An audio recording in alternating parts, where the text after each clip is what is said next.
अस्सलाम वालेकुम दोस्तों, मैं हूं रिजवान जाफ़र। आप देख रहे हैं रिजवान जाफ़र लाइव। एक बहुत ही अहम इशू है और वो है रोड सेफ्टी का, यानी कि सड़क पर जो हादसात होते हैं उसमें पाकिस्तान में बेइंतहा हलाकतें होती हैं।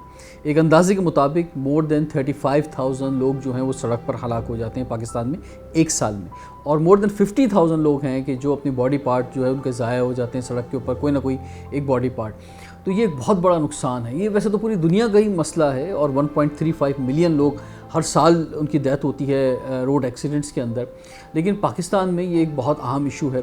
और हम देखते हैं कि हाईवेज़ पे बहुत ज़्यादा एक्सीडेंट्स होते हैं, धुंध के दिनों में बहुत ज़्यादा एक्सीडेंट्स होते हैं। इसके अलावा मोटरवेज़ और हाईवेज़ जो हैं उस पर भी लोग एहतियात नहीं करते हैं, वहाँ पर भी बहुत एक्सीडेंट्स होते हैं।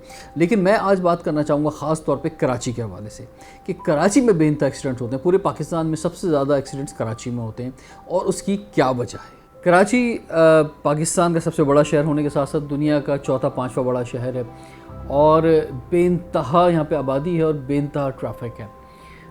दुनिया के जितने बड़े शहर हैं वहाँ पर लोकल ट्रेन्स जो हैं वो चलती हैं, मास ट्रांजिट सिस्टम होता है, बसों का प्रॉपर निज़ाम होता है, तो आपका बहुत सारा जो ट्रैफिक है वहाँ ट्रांसफ़र हो जाता है। यानी लोग जो हैं वो अपनी गाड़ियों के बजाय उसमें जाते हैं, तो एक ट्रैफिक का प्रेशर कम हो जाता है। कराची में क्योंकि पब्लिक ट्रांसपोर्ट नहीं है, जिस पर हम मुसलसल आवाज़ उठा रहे हैं कि ये एक बड़ा बदनसीब शहर है इस लिहाज से कि यहाँ पे कोई पब्लिक ट्रांसपोर्ट नहीं है, तो इस वजह से हर शख्स जो है वो अपनी गाड़ी के अंदर है, अपनी मोटरसाइकिल के अंदर है, या रक्शे के अंदर है, या करीम उबर के ऊपर है, या बाइकिया के ऊपर है। यानी सारा प्रेशर जो है वो रोड के ऊपर है। और अभी तो बहुत ज़्यादा हम देख रहे हैं कि फूड पांडा और दूसरे इदारे खुल गए हैं कि जो कि डिलीवरी दे रहे हैं वो भी सब रोड के ऊपर है। तो इसका मतलब सारा प्रेशर रोड के ऊपर आ गया। जब ट्रैफिक बढ़ेगा तो हादसात होंगे। हादसात की सबसे बड़ी और अहम वजह तो यही है। तो इसका मतलब इसकी ज़िम्मेदार जो है वो हुकूमत है कि उसने आपको मास ट्रांजिट सिस्टम नहीं दिया, आपको इस तरह का अगर कोई इज़्ज़तदार पब्लिक ट्रांसपोर्ट मिल जाती है, और वो मिलना कोई बड़ी बात नहीं थी। दुनिया के बहुत से इदारे हैं जिन्होंने कई बार पाकिस्तान की हुकूमत को ऑफ़र दी, क्योंकि आबादी जहाँ एक मुश्किल है कि आबादी बढ़ना एक बहुत बड़ा मसला है, वहाँ आबादी एक बहुत बड़ी स्ट्रेंथ भी होती है कि इस आबादी के ज़रिए जो है वो रिकवरी की जा सकती है। यानी कोई भी इदारा हो, जैसे मिसाल के तौर पर जायका की हम बात करें, जब वहाँ से ऑफ़र आई तो उसमें एक मुद्दत होती है कि उस वक्त तक जो है वो जो कॉस्ट लगेगी इस मास ट्रांजिट पे उसका वो कॉस्ट में शामिल होगी। उसके बाद जो लोकल गवर्नमेंट होती है, यानी कि जो हुकूमत होती है, ख़ुद वो संभाले उसको। तो ये दुनिया में बहुत से ऐसे इदारे जो इन्वेस्ट करते हैं, ज़रूरी नहीं कि गवर्नमेंट ख़ुद इन्वेस्ट करे, और फिर इस आबादी से ही वो इसकी रिकवरी करते हैं। तो ये ऐसा क्यों नहीं सोचा गया? क्योंकि कराची के बारे में सोचा ही नहीं गया, और या फिर हर चीज़ के अंदर हमने कमीशन खाए हैं पाकिस्तान में। और ख़ास तौर पे क्योंकि एक वक्त था कि हम ट्रेन पर थे, और ट्रेन पाकिस्तान में बहुत बेहतर थी और वो अंग्रेज़ों की बिछाई हुई पटरियाँ थी, लेकिन फिर भी बेहतर थी।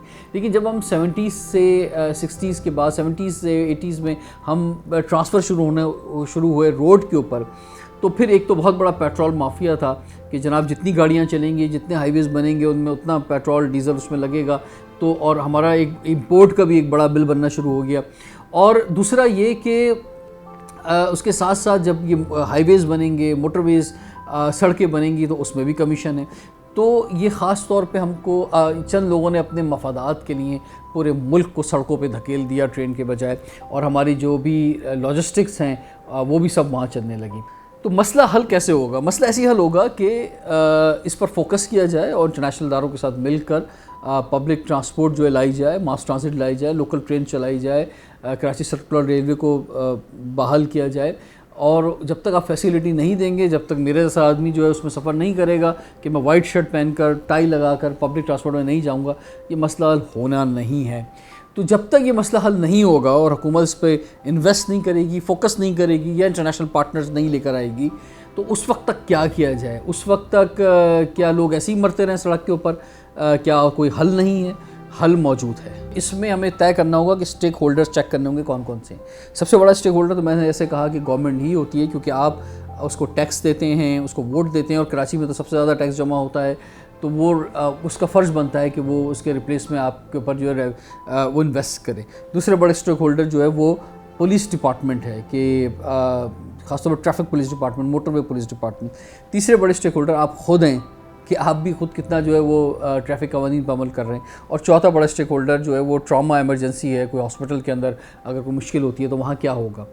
تو اس میں حکومت کے جو کرنے کے کام ہیں وہ یہی ہے کہ آہستہ اگر کوئی بہت بڑا ماس ٹرانزٹ نہیں بن سکتا تو آہستہ آہستہ جو ہے پروجیکٹس بنتے جائیں. جیسے گرین لائن بن رہا ہے, جلد شروع ہو جائے.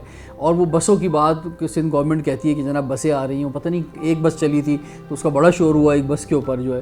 تو ہم یہی کہیں گے سندھ گورنمنٹ سے اور فیڈرل گورنمنٹ سے بھی کہ اس پر ذرا فوکس کیا جائے, کراچی کو جو ہے وہ زیادہ زیادہ بسیں دی جائیں. ضروری نہیں کہ گرین لائن پہ چلیں, نارمل روٹس پر بھی جو ہے وہ اچھی اور بہتر بسیں جو ہے وہ چل سکتی ہیں.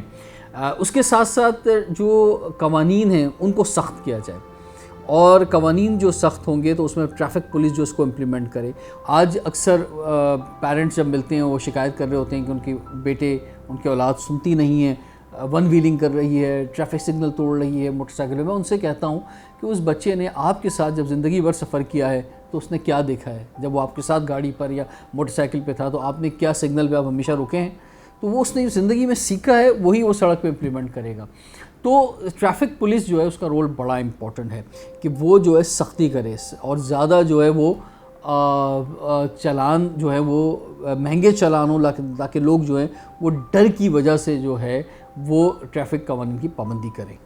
لیکن دوسری جانب میں اکثر یہ بات بھی کرتا ہوں کہ آپ جو ہے سڑک پر لوگوں کو ڈنڈا کیسے ماریں گے, سختی کیسے کریں گے جب آپ لوگوں کو کچھ دے نہیں رہے؟ یعنی سڑکیں خراب ہیں, برا حال ہے سڑکوں کا, اور اس پہ جو گاڑیاں لوگوں کی چل رہی ہیں, موٹر سائیکل چل رہی ہیں, اس سڑک خراب ہونے کی وجہ سے جو نقصان ہوتا ہے ان گاڑیوں کا, لوگ خود اپنے پیسوں سے وہ گاڑیاں ٹھیک کراتے ہیں. بارش ہوتی ہے, ابھی جو لاسٹ ایئر کراچی میں بارش ہوئی اس کی وجہ سے جو جیپنیز گاڑی تھی ان کے جو کارڈز ہوتے ہیں وہ اڑ گئے. لوگ کسی کا 1.5 لاکھ کسی کا 2 لاکھ گاڑیوں کا ایکسپینس آیا, لوگوں نے اپنی جیب سے کیا. چھوٹی گاڑیاں یا بائکس جو تھیں وہ بھی تباہ و برباد ہو گئی. تو وہ سب لوگ اپنی جیب سے کر رہے ہیں. یہ آپ کی نااہلیوں کی وجہ سے لوگوں پہ ایک بوجھ آیا. لیکن اس کے باوجود, یہ سارے مسائل کے باوجود, میں کہوں گا کہ عوام سے میں کہنا چاہوں گا کہ پھر بھی جان تو آپ ہی کی ہے بھائی. اتنے پیارے, اور یہ جو میں نے تعداد بتائی 35,000 لوگوں کی ڈیتھ ہو جاتی ہے, اس میں میجورٹی نوجوانوں کی ہے. 70% سے زیادہ نوجوان, 30 سال سے کم عمر کے لوگوں کی ڈیتھ ہوتی ہے. تو بھائی اگر آپ کو پبلک ٹرانسپورٹ نہیں مل رہی اچھی, ماس ٹرانزٹ نہیں مل رہا ہے, آپ کو فٹ پاتھوں پہ قبضے ہیں, آپ کی جو مالز ہیں, بازار ہیں, وہاں پہ ٹریفک جام ہے, وہیں پہ سارے رکشے کھڑے ہوئے ہیں, وہیں پہ ساری بسیں کھڑی ہوئی ہیں, 4 لین کا روڈ جو 1 لین پہ ہوا ہے, یہ سارے ایشوز ہیں, اور ٹریفک پولیس کہیں نہیں ہے. یہ سب اگر سارے لوگ جو ہیں اس معاملے کو خراب کر رہے ہیں تو کیا آپ اور مزید خراب کر دیں گے اس کو, کہ آپ جو ہیں وہ فاسٹ ڈرائیونگ اس طرح سے کریں گے کہ سگنل توڑتے ہوئے جائیں گے, ایکسیڈنٹ ہو سکتا ہے. آپ موٹر سائیکل اگر چلا رہے ہیں, ہیلمٹ نہیں پہن رہے ہیں, گاڑی چلا رہے ہیں, سیٹ بیلٹ نہیں پہن رہے ہیں, رانگ سائڈ پہ آپ جو ہیں وہ بائک گاڑی چلا رہے ہیں اپنی, تو بھائی میں آپ سے یہ کہنا چاہوں گا کہ اگر سرکار جو ہے یا باقی لوگ جو ہیں وہ ایک انوائرمنٹ کریٹ نہیں کر پا رہے کہ لوگ سڑک پہ نہ مریں, تو کم سے کم آپ ہی احتیاط کر لیں. آپ اپنے پیاروں کی خاطر, اپنے چاہنے والوں کی خاطر احتیاط کر لیں, اور اس احتیاط کے دامن کو پکڑ کے آپ جو ہیں وہ سڑک پہ بچ سکتے ہیں. یہی ایک آخری راستہ ہے سڑک پہ بچنے کا کہ احتیاطی تدابیر اپنا لیں, ہیلمٹ پہن لیں, سیٹ بیلٹ لگا لیں, رانگ سائڈ پہ نہ جائیں, سگنل نہ توڑیں. یہ چند چھوٹی چھوٹی چیزیں ہیں جس پر عمل کر لیں. تو احتیاطی تدابیر آپ نے اپنانی ہے, اور صرف ان لوگوں نے نہیں اپنانی جو سڑک پر کچھ نہ کچھ ڈرائیو کر رہے ہیں, گاڑی, موٹر سائیکل, رکشہ, ٹیکسی, جو بھی ڈرائیو کر رہے ہیں. جو پیدل روڈ کراس کرتے ہیں, تقریباً 20% ایکسیڈنٹ جو ہیں وہ پیدل روڈ کراس کرنے والوں کے ہوتے ہیں. یعنی جو کسی سواری پہ نہیں ہے پھر بھی وہ 20% ہیں کراچی کے اندر کہ جو روڈ کراس کرتے ہوئے جو ہے جن کے ایکسیڈنٹس ہوتے ہیں. تو آپ روڈ کراس کرتے ہوئے جو ہے بہت احتیاط کریں, کیونکہ کوئی آپ کو بچا رہا ہوتا ہے, کوئی تیزی میں آ رہا ہے, آپ سامنے آ جاتے ہیں تو وہ 2-3 گاڑیوں کے ایکسیڈنٹ ہو جاتے ہیں. تو پیڈسٹرل برج جو ہے وہ استعمال کریں.